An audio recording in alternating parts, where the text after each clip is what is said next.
Solved Unsolved Mysteries, the case of Alberta Elaine. This is Joseph Chambier, and he grew up in Pittsburgh, Pennsylvania. On June 16, 1939, he was working as a Western Union delivery boy when he learned that his wife, Garnet Lowry, was going into labor. The landlady had called for a doctor, but by the time Joseph got home, the baby was coming, and he delivered his daughter on his own. At about 1 p.m., the doctor showed up, checked the baby, checked the mom, and said, "Everything's all right. I'm going to leave."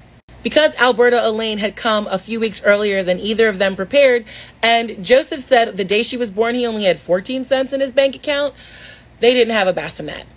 So they put her in an empty clothing drawer with blankets and pillows and went to bed. A couple hours later, Garnet woke up, though, and said, "If anything ever happens to me, you can always take my baby to Alice Miller." Alice had practically raised Garnet, so she trusted her deeply. Garnet must have sensed something because by morning she had passed away.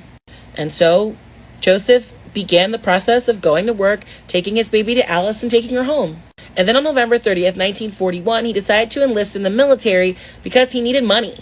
He left Alberta with Alice, saying that he would be back. Unfortunately, he didn't know that a week after he enlisted, Pearl Harbor would happen. He did his basic training at Fort Devens, Massachusetts, and then he was shipped out.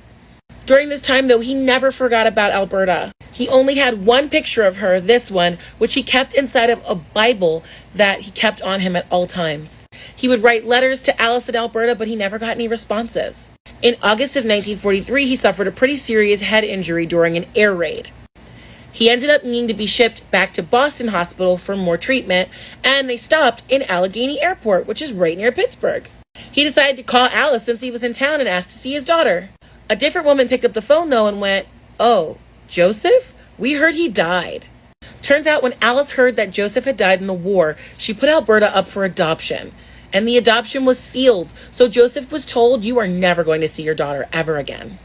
And for the next 47 years, Joseph never gave up. In 1946, he got remarried and moved to New England, and there one of his friends asked him to call his daughter and pretend to be Santa Claus. Within weeks, all the parents wanted him to call and pretend to be Santa Claus, and he ended up doing it on a local radio station years later. There he talked to young kids all across America. And that's when the people at the radio station heard his story. On December 20th, 1989, this case was on Unsolved Mysteries. A viewer by the name of Nancy Bartu was really into the story, and she started following his family tree, which is where she learned the truth of what happened to Alberta Elaine. She had been raised by Grace Williams of Bridgefield, and Alberta Elaine grew up thinking that both of her parents had died.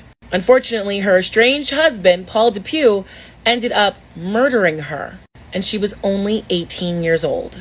Joseph was sad to hear of his daughter's death, but at least he had closure.